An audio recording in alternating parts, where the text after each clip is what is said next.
Well, let's talk more about what's happening in Kherson. The defence and security analyst, Professor Michael Clarke, joins us. Michael, what's the latest in the city? Because obviously there's this jubilation that they've been liberated. People are coming in, including journalists and more aid. But the big question is, what next? Yeah, I mean, they're having a great time. Zelensky's had a great moment being there for the flag-raising ceremony. But they'll need more great moments like this before this business is concluded, because the battle for Kherson is only half over. They've got the city, but the city's not safe. So they've got the other half of the battle still to win, in effect. What about the strategic importance of taking Kherson for the war itself? Exactly so. The Russians are on the other side of the river, so they're on the eastern side of the Dnieper River. That means that they're within artillery range of Kherson.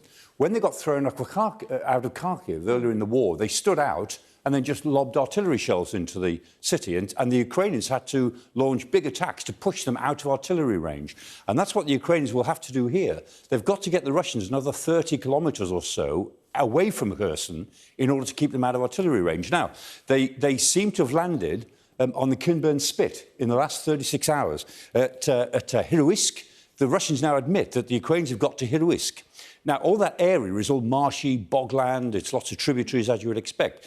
But if the Ukrainians have got any heavy equipment onto there, I don't know if they have, but if they have, almost certainly they'll start to move to the south. In other words, they've crossed to the other side of the river in the south. In the north, at Novokakhovka, the Russian delegated governor of Novokakhovka, acting for the Russians, has said he wanted a 10-mile exclusion zone away from the river because they expect the Ukrainians to come across the dam at Novokakhovka. Novokakhovka is on the south side of the river.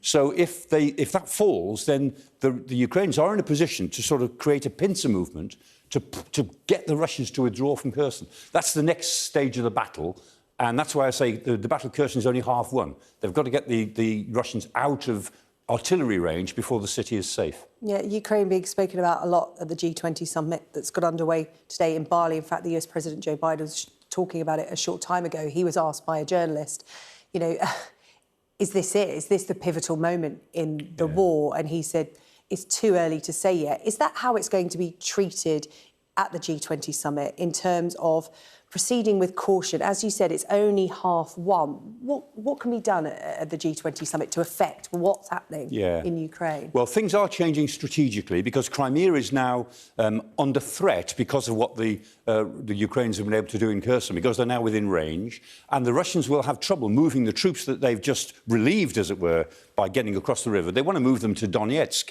into this front, which is where the fighting is really fierce. But they'll have trouble doing that if the Ukrainians are keeping going and keeping attacking them. So it is a strategic issue. And at the G20, in a way, the Russians will say what they always say at these things. Lavrov will turn up, as he did in July to the G20. He'll blame the West. He'll say it's all fake news, and he'll leave. He won't go away. I mean, he won't stay. He'll just go home. And the issue then is, well, what message does he take back to President Putin? And that's the issue, really. I mean, they're very unpopular. This is not, by any means, the turning point in the war. This is not the beginning of the end. It might turn out to be the end of the beginning, as Churchill famously said. OK, Michael, thank you. Professor Michael Clarke there with analysis of what's happening in Ukraine.